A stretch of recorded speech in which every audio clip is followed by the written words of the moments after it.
Welcome back everyone to my Let's Play of the Sword of Hope 2 for the Nintendo Game Boy. Last episode we rescued a little girl Nina from being eaten by a sandworm in the desert, and she had the sand drop, which was the item needed to enter this underground temple. Her father somehow entered the underground temple without the sand drop, because he's stuck here in this underground temple, and Nina asked us to help her rescue him. We know this place is dangerous because the fortune teller who correctly predicted that we would find the sand drop by helping someone in need in the desert also said that this place is dangerous and spell doom to anyone who's greedy. So it's important that we get in here and try to rescue Nina's father. So we have a lot of new enemies in this area, but none of them are all that difficult. The ice cane really helps out a lot here, mainly because it keeps Mute from having to waste his magic on attack spells. The cane can pretty much one-shot most enemies in here, and then we can just save Mute's magic points for using healing. There'll be a few traps in here. I will intentionally set them off just to show them, but some of them, if you're just, trying to save hit points, you don't have to set them off. There's a lot of secret rooms in this temple. You can find them out by hitting the walls. You can tell when you can hit a wall, because it'll say that a portion of the wall looks new. So if you see that message when you look around, then you know that hitting a wall should open a secret room. I say should because 99% of the times it works. However, in this room right here, it actually sets off a trap. So this is the only room that you don't want to hit the wall when it says that one of the walls look newer, because it triggers an avalanche, and the avalanche takes off 2 hit points from everybody. But that's, like I said, not really too much of a problem. We have plenty of healing items, and like I said, Mute has plenty of magic points to heal. And as long as you have all the good equipment, you bought all the new armor, most of the enemies ain't going to hurt you too bad here.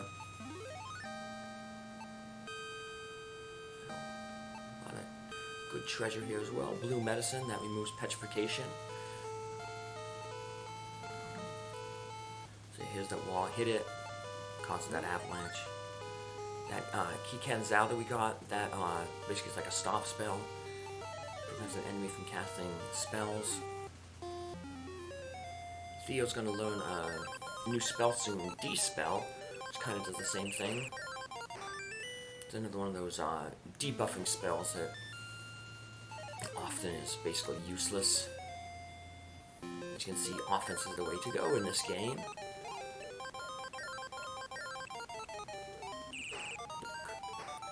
We have some good offensive capabilities with that Blizzard Cane and the Copper Boomerang from Nina. So this is a trap here. We got a silver jug. When you open the jug, we see some water. If you drink the water, though, you lose hit points because it's stagnant. But you only lose 2 hit points. Later on, there'll be a jug which actually has cool, refreshing water. It's actually, spoiler, in a gold jug. And that will heal for 10 hit points. And the good thing with that jug is you can drink the water over and over again. So it's not like some of the healing places in Sword of Hope 1, where you have to drink water or hit a chest on the screen, then leave, and then come back, do it again. This one you can do it multiple times without having to leave the room. So that's nice. Speaking of treasure chests, if you noticed, a lot of the treasure chests, if you try to open them in this game, they're locked. So the way we get the treasure out of them is by hitting them. Rather than gaining 3 hit points back, like you did in the first game, usually the chest disintegrates, and you get the item out of it.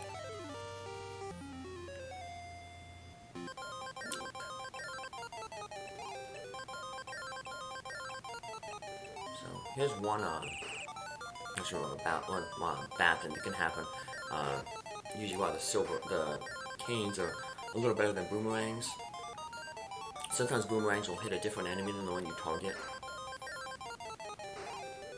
That's why Theo there, he tried to attack the mummy, but Nina threw the boomerang and hit the mummy instead.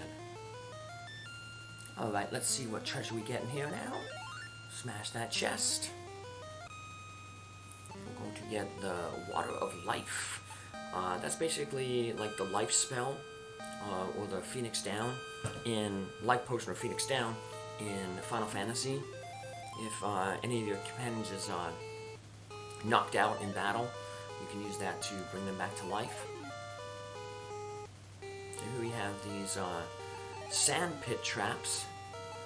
Now if you take any action other than hitting the sand trap while you're in it, you'll take another 2 damage.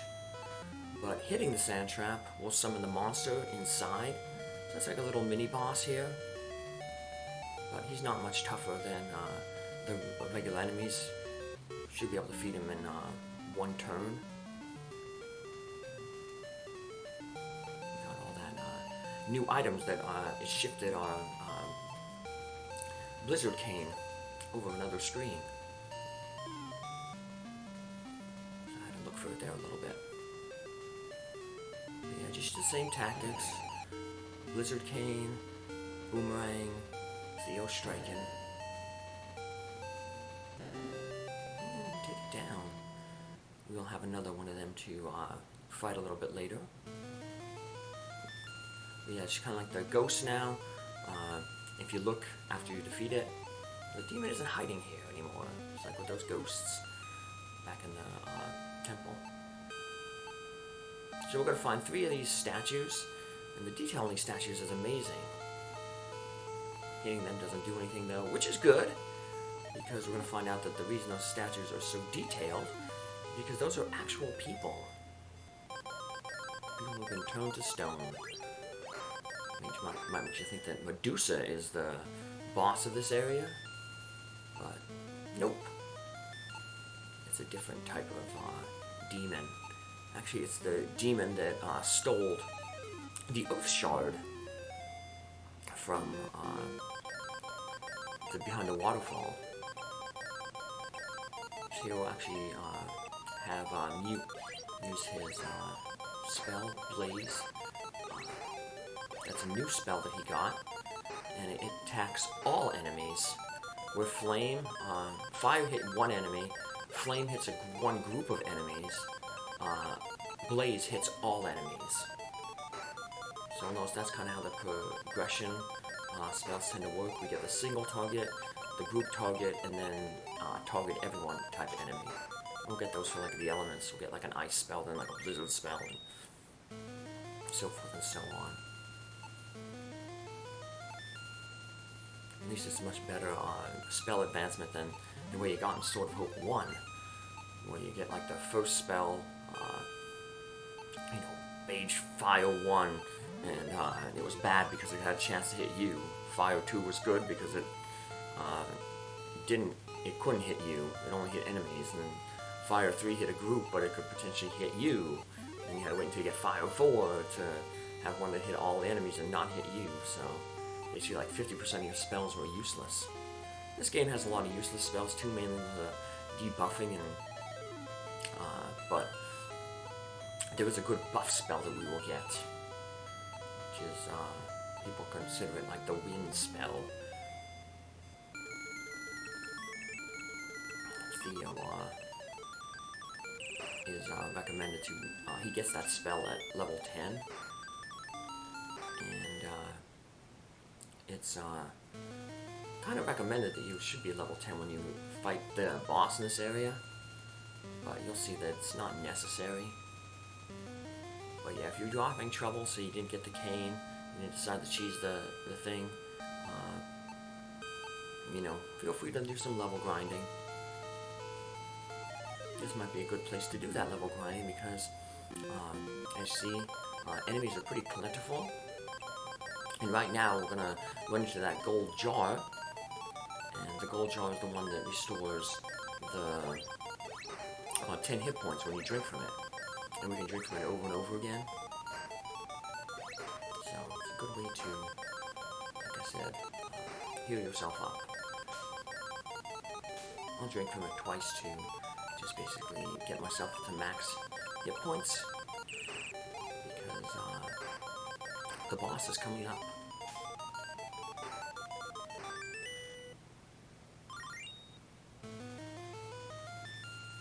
Open the jug up.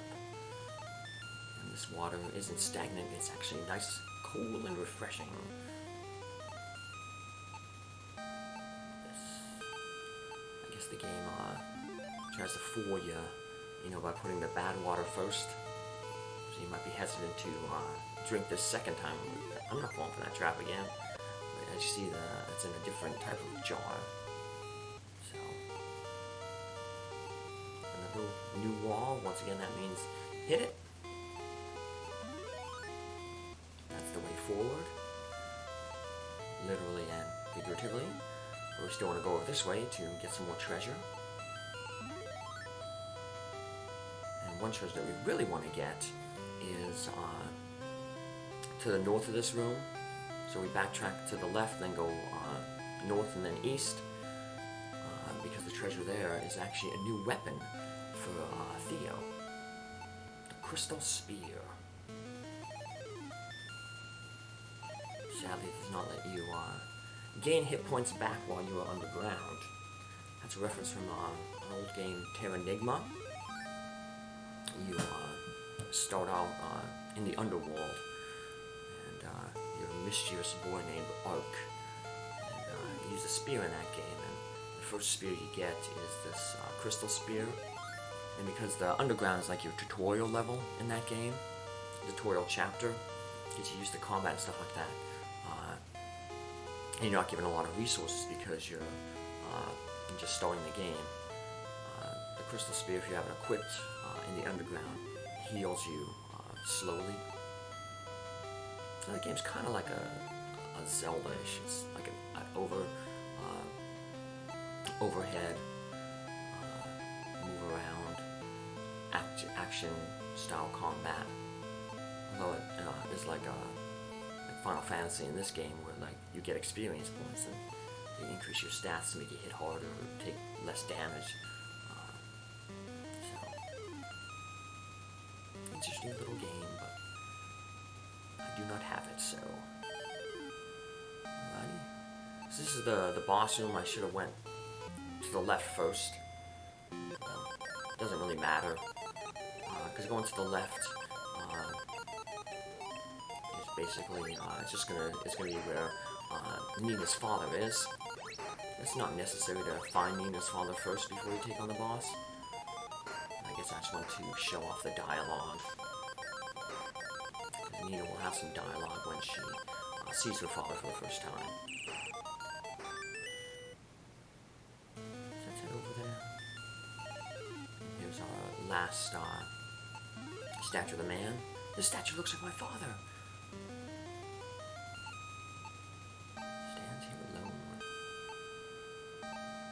Let's head back to the boss's room. That was nice, she's that room with Nina, and there's a statue of her father, and then we hit it. So, speaking of not nice,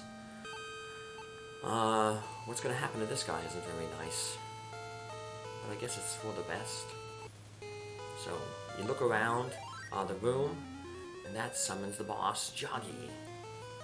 That face is familiar. It's that demon that we saw behind the waterfall. Killed Mute's father and stole the Oath Shard. So now we get to take our revenge on him. Mute will be using the Blizzard Cane. Nina will be just throwing the boomerang. She's not really going to do much in this battle. And Theo will, of course, just fight his new crystal spear. And he ended up passing down his steel sword to Mute. Even though Mute's mainly a magician, he can still use the same equipment that Theo, who's mainly a fighter. I mean, he uses a lot of magic too, but you know, he carries the higher strength, lower agility. He seems to feel more like the fighter role, the spell sword role, paladin type role. Where they use martial ability, melee ability, supplemented with spells. But they're mainly melee. As you see, mainly Theo's just mainly attacking. And we defeat Yagi. No gains a level? Yeah, when you learn the Fortify spell, I thought you learned that at level 10. Well, doesn't matter. We didn't have it on time to use it on this boss, but we'll be using it on all bosses from here on out. It basically like doubles your defense and attack power. So it reduces the damage you take and does a heck more damage. Allows you to do a heck more damage to enemies when you attack them. Alrighty. So now we got these ashes.